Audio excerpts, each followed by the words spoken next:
তারেক রহমান ইতিমধ্যেই এসেছে। নয়াপল্টনে বিএনপির কেন্দ্রীয় কার্যালয়ে তারেক রহমান এমন একটা সময় আসলেন যার ঠিক ১.৫ বছর পেছনে ফিরে তাকালেই এক দুঃসহ স্মৃতি দানা বাঁধে দলটির নেতাকর্মীদের ভেতর।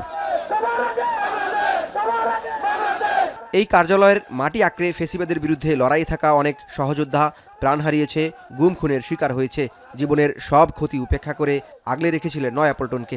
সেসব হারানো সহযোদ্ধাদের অনুপস্থিতির বেদনা ভর করেছিল তারেক রহমানকে অভ্যর্থনা জানাতে আসা কর্মীদের মধ্যে।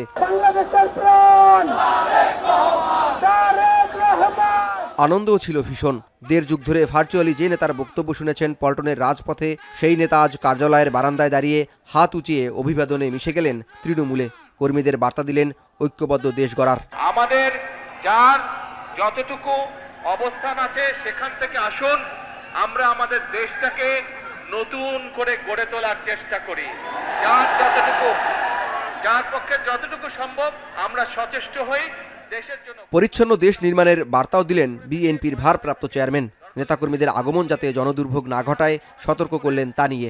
যেহেতু আমাদের আজকে এখানে কোনো কর্মসূচি নেই, সেই জন্য আমরা চেষ্টা করি যত দ্রুত সম্ভব রাস্তাটাকে খুলে দেওয়ার জন্য, যাতে সাধারণ মানুষ চলাফেরা করতে পারে। কোথাও যদি রাস্তায় একটি কাগজ পড়ে থাকে, ময়লা হয়ে থাকে, দরকার হলে সেটাকে আমরা সরিয়ে দিব। এভাবে ছোট ছোট করে কাজ করার মাধ্যমে আমরা দেশটাকে গড়ে তুলি। এ সময় মা বেগম খালেদা জিয়ার জন্য দোয়াও চাইলেন তিনি। সকলে ভালো থাকবেন ইনশাআল্লাহ, আমার জন্য দোয়া করবেন। দেশনেত্রী খালেদা জিয়ার সুস্থতার জন্য দোয়া করবেন। আল্লাহ হাফেজ, বাংলাদেশ জিন্দাবাদ। দলের কেন্দ্রীয় কার্যালয়ে এই উপস্থিতি তারেক রহমানের নিয়মিত রাজনৈতিক কর্মকাণ্ডের অংশ বলা হলেও মূলত নির্বাচন পূর্ব দলকে সংগঠিত করার বার্তা হিসেবেই দেখছে কর্মীরা। দীর্ঘ ১.৫ দশক পর বিএনপির ভারপ্রাপ্ত চেয়ারম্যানের এই নয়াপল্টনের কেন্দ্রীয় কার্যালয়ের আগমনকে নেতাকর্মীরা দেখছেন যে তৃণমূলের নেতাকর্মীদের সাথে সংযোগ বৃদ্ধির একটি মাধ্যম হিসেবে।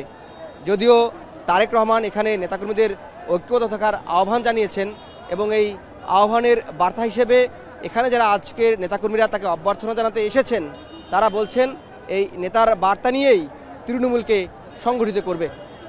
নয়াপল্টনের বিএনপির কেন্দ্রীয় কার্যালয়ের সামনে থেকে জওয়াদ মাহমুদ, এখন।